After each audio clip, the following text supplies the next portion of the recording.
दोस्तों नमस्कार मेरे मित्रों, आप सभी का ज्योतिष के आज के इस अद्भुत कार्यक्रम में बहुत बहुत स्वागत है। हृदय से अभिनंदन है।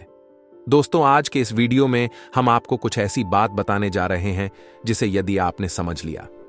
पहली बात तो यह है कि यह बातें आपके लिए पहली बार होंगी जिन्हें आप सुनेंगे, और इन बातों को सुनकर निश्चित तौर पर आप आश्चर्यचकित रह जाएंगे और आपको एक नई दिशा प्राप्त होगी। दूसरी बात यह है कि इन बातों को यदि आपने समझ लिया तो आपके जीवन में जो परेशानियां हैं, जो तकलीफ है, इन सब परेशानियों का समाधान आप स्वयं ही निकाल पाएंगे और आप समझ जाएंगे कि आखिर क्या कारण है जो आपके जीवन में इतनी परेशानियां हैं, इतनी कष्ट हैं। अब इस बीच हम आपको बता दें कि कुछ ऐसी बातें भी हम आपको बताएंगे क्योंकि केवल आपके व्यक्तित्व के बारे में है, खुद के बारे में है और बेहद ही गुप्त हैं, तो इन बातों के बारे में आप किसी से चर्चा ना करें। दूसरा यह है, आप वीडियो को बिल्कुल अकेले में एकांत में ठंडे दिमाग से देखें तो आपको ज्यादा समझ में आएगा। यदि आपने किसी काम को करते करते इस वीडियो को देखा तो आपको कुछ भी अच्छी तरह से समझ में नहीं आएगा और आप सही ज्ञान नहीं ले पाएंगे, तो फिर आपका जीवन कैसे बदलेगा। दोस्तों मेरा दोस्त, तो बस आपको ठंडे दिमाग के साथ इस वीडियो को पूरा देखना है और हर बात जो इसमें हम बता रहे हैं उसे समझने का प्रयास करना है।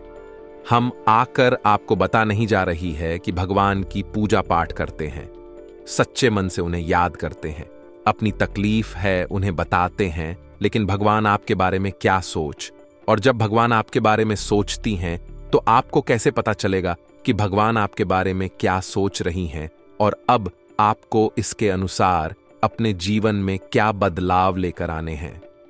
आखिर भगवान की भाषा क्या होती है, आप कैसे भगवान से बात कर सकते हैं, बड़ा ही गहरा विषय है जो आज के इस वीडियो में हम आपको बताने जा रहे हैं।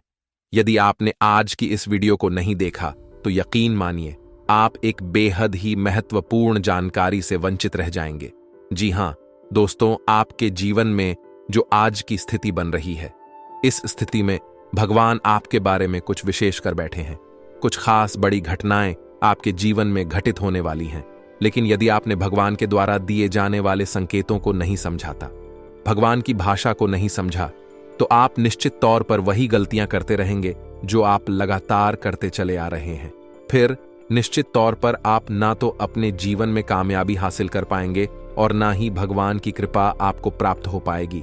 तो बस ठंडे दिमाग से आपको वीडियो पूरा देखना है और हर एक बात जो हम बता रहे हैं उसे समझने का प्रयास करना है। तो चलिए दोस्तों, बिना समय गंवाएं आज के इस वीडियो को प्रारंभ करते हैं और बताते हैं कि क्या फैसला है जो भगवान ने आपके लिए लिया है और आपको इस फैसले के अनुसार अपने जीवन में कौन सी जरूरी बदलाव लेकर आने चाहिए।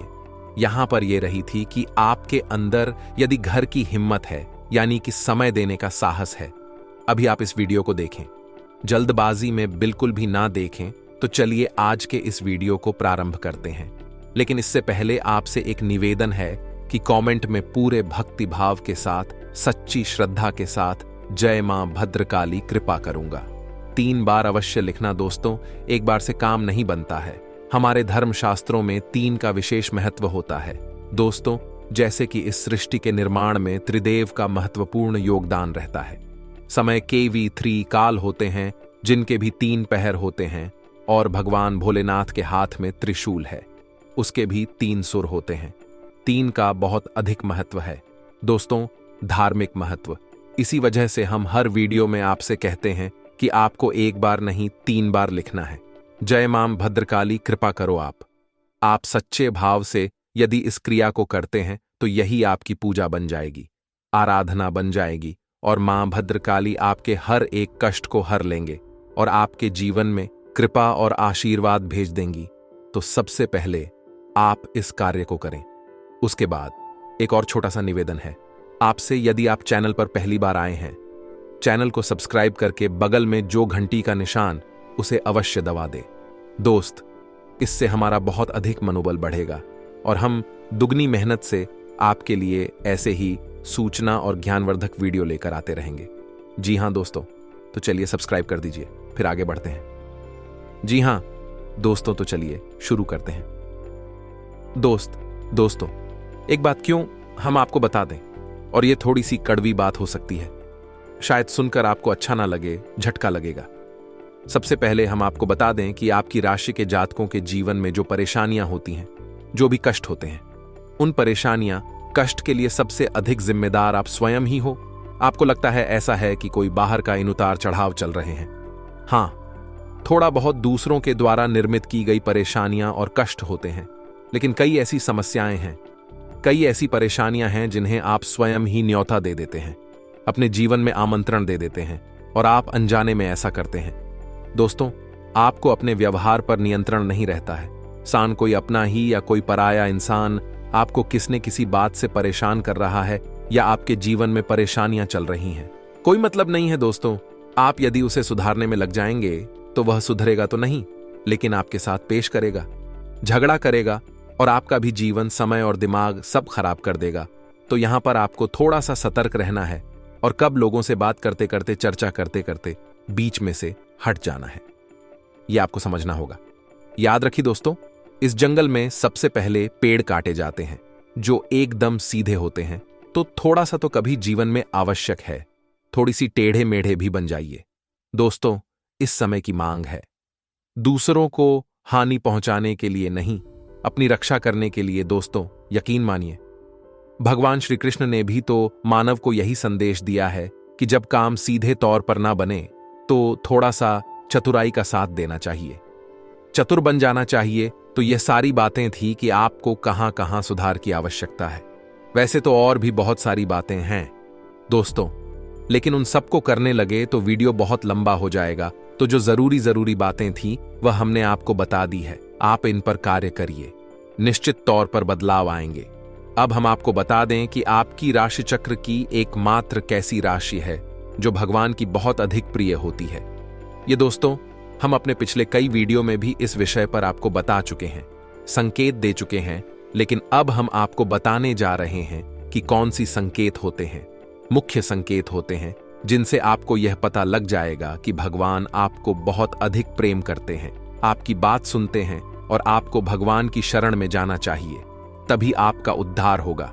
अब यहां पर गौर करने वाली बात यह है कि कुछ लोगों के मन में यह भी प्रश्न उठ सकता है कि किस भगवान की शरण में चले जाए। तो हम आपको बता दें कि आप किसी भी भगवान की शरण में जाएं जो आपके आराध्य हैं, उनकी शरण में जाएं, आपका काम बन जाएगा, आपकी जिंदगी बदल जाएगी।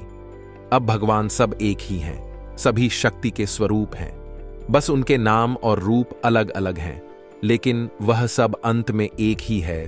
तो आप अपने मन में बिल्कुल भी शंका ना लाएं। हम हनुमान जी की पूजा करें, भगवान भोलेनाथ की, कृष्ण जी की पूजा करें, राम जी की पूजा करें या फिर माता की पूजा करें, बिल्कुल भी कोई संकोच ना लाएं। आपके मन में इसके लिए भी भाव उत्पन्न होते हैं, भावनाएं होती हैं। आप उनकी सच्चे मन से पूजा आराधना शुरू करें और आप देखेंगे चमत्कार आऊंगा। जी हां दोस्तों, अब ध्यान से सुनिए कि आपके शरीर में कौन सी जगह है जहां से आपको यह संकेत मिले हैं कि भगवान आपको बहुत अधिक पसंद करते हैं, आप उनके बहुत प्रिय हैं और वह आपको बुला रहे हैं, आपकी जिंदगी बदलना चाहते हैं। तो दोस्तों, आप इस शरीर से जुड़ी 5 ऐसी जगह हैं जहां से भगवान आपको तरह तरह के संकेत देते हैं। ये दोस्तों तो ध्यान से सुनिए। सबसे पहले आपकी कमर के निचले हिस्से में आपको दर्द रहना शुरू हो जाएगा। यदि आपको दर्द होता है तो आप समझ गए कि भगवान की सकारात्मक ऊर्जा आपके अंदर विश करना चाहती है या कर चुकी है। अब यहां पर दर्द क्यों होगा दोस्तों? तो आप समझ गए कि इंसान के शरीर का सबसे निचला चक्र, मूलाधार, इसी स्थान पर होता है और यह मूलाधार चक्र है। यह आपको बहुत ही ख्वाब ही बनाता है दोस्तों, यानी कि सुख सुविधाएं और ऐश्वर्य को भोगने के लिए प्रेरित करता है। तो ऐसे में जब ईश्वर की सोच, सकारात्मक निर्गुण ऊर्जा आपके अंदर प्रवेश करती है तो सबसे पहले आपको यहीं पर पीड़ा होनी शुरू हो जाती है। यहीं पर आपको हल्का हल्का सा दर्द रहना शुरू हो जाएगा। कभी कभी तेज होगा, कभी कम होगा और कभी गायब ही हो जाएगा। अब जब दर्द आपको होगा तो आप दवाई भी ले लेंगे, अभी आपको राहत नहीं मिलेगी, एक बेचैनी सी रहेगी। तो आप समझिए कि यदि यहां पर आपको दर्द होता है तो आप समझ जाइए कि भगवान आपको बुला रहे हैं, आपको बहुत प्रेम करते हैं। अब कुछ लोगों के मन में यह प्रश्न आएगा कि कोई बीमारी होगी तो दोस्तों आप चेकअप कराएंगे, डॉक्टर के पास जाएंगे, बीमारी कोई भी नहीं निकलेगी, लेकिन दर्द लगातार बना रहेगा। ये दोस्तों यह प्रमाण होगा। दूसरा स्थान है आपकी माथे पर आपकी आंखों के बीचों बीच दोस्तों, जिसे हम आज्ञा चक्र करती हैं। अब आज्ञा चक्र, जैसा कि इसका नाम है कि आज्ञा दी जाएगी। आपको आज्ञा से संबंधित जो भी क्रियाएं हैं, विक्रिया ऐसी चक्र से नियंत्रित होती हैं। अब जब आप स्वयं को आकर दे रहे हैं कि आज मैं यह काम करूंगा, आज मैं यहां जाऊंगा, वहां जाऊंगा, इसी बीच ईश्वर की शुद्ध सकारात्मक ऊर्जा आपकी शरीर में प्रवेश कर जाती है और वह आपसे कुछ और करवाना चाहती है। पूजा पाठ कराना चाहती है, ईश्वर का नाम लेना चाहती है, लेकिन आप उसको नहीं रहे हैं। तो ऐसे में क्या है? एक खींचा उत्पन्न होता है। आप भौतिकवादी हैं और आध्यात्म आपको खींच रहा है। ईश्वर आपको खींच रहे हैं, तो यही खिंचाव आपको अपने माथे पर महसूस होगा। हल्की हल्की नाथों की किताब साहू का और थोड़ी हल्की हल्की खुजली भी होगी। दर्द भी रह सकता है। यदि यह संकेत है आपको, तो समझ आइए कि ईश्वर आपसे प्रेम करते हैं। अब आपको तैयार हो जाना है, अति में लीन हो जाना है। कार्यों को करते करते भी इस तरह करें कि आप ईश्वर की भक्ति कर रहे हैं, यानी ईश्वर का नाम लेते लेते कार्य को करें। तीसरा स्थान है दोस्तों आपकी वाणी। आप देखेंगे कि अचानक से कुछ ऐसा होने लगा है कि आप द्वारा बोली गई बातें सच होने लगी हैं। हर बात तो नहीं होगी, लेकिन कई बातें ऐसी होंगी जो आपने यूं ही बोल दी और वह बात सच हो जाएगी। यदि ऐसा हो रहा है तभी आप सतर्क हो जाइए। चौथा स्थान है आपके विचार। अब आपने किसी के बारे में कुछ बोला नहीं, बस मन में सोच ही लिया क्या, और वह घटना भी यदि घट जाएगा। ऐसा भी हर बार नहीं होगा, अक्सर कई बार होगा, लेकिन स्पष्ट तौर पर नहीं होगा। आपके मन में बस जरा सा विचार आएगा और वह विचार सत्य हो जाएगा। जिन दोस्तों, यह भी एक बहुत बड़ा संकेत है और आखिरी संकेत है आप इस सपने। आपके मन में जो भी विचार चल रहे हैं, आपके मन में कोई उलझन है, तो उन विचारों का, उन उलझनों से संबंधित कोई समाधान आपको सपनों के माध्यम से मिल जाएगा। 2, तो जैसे आप कुछ ऐसी परेशानी में उलझे हुए हैं कि आपको कुछ समझ में नहीं आ रहा है। आप ईश्वर का नाम लेकर सोएंगे कि प्रभु हमें इस परेशानी से बाहर निकालिए, और सपने के माध्यम से आप कुछ ना कुछ ऐसा संकेत मिलेगा जिससे आपको समाधान मिल जाएगा, या फिर अपने के माध्यम से कई ऐसी भविष्य की घटनाएं आपको आभास करा देंगे जो होने वाली हैं, और आपको पहले ही उनका पूरा पास होने लगेगा। ईश्वर से जुड़े हुए संकेत भी आपसे मिल सकते हैं। आप जिनको पूजा पाठ करते हैं, जो आपके आ रहे हैं, उनसे जुड़े हुए भी कुछ संकेत आपको मिल सकती हैं। यदि ऐसा कुछ हो रहा है तो आप समझ जाइए कि यह बहुत अच्छा समय है जब आप ईश्वर से जुड़ेंगे। बस कुछ समझ में भी आ जाते हैं तो आप समझ जाइए कि अब समय आ चुका है। प्रवीण होना है, धार्मिक होना है। पूरी तरह से नकारात्मक चीजों को त्याग दीजिए। इसी प्रकार का व्यसन आपके जीवन में है जो अवसरवादी कोई आपको आदत लगी हुई है, उसे त्याग दीजिए। दोस्तों, अब समय आ गया है जब आपको बड़ा कदम उठाना है, ईश्वर से जुड़ना है, जो ईश्वर खुद आपको बुला रहे हैं। यदि आज आपने यह कदम नहीं उठाया तो फिर कभी मौका नहीं मिलेगा, कभी आपकी सद्गति नहीं होगी। तो अब आपको करना क्या है?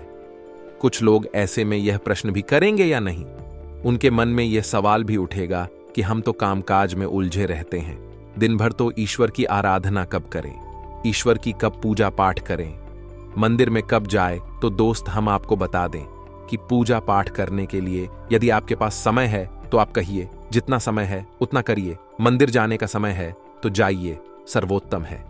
इधर उधर बैठकर समय खराब करने से बेहतर है कि भगवान की शरण में चाहिए।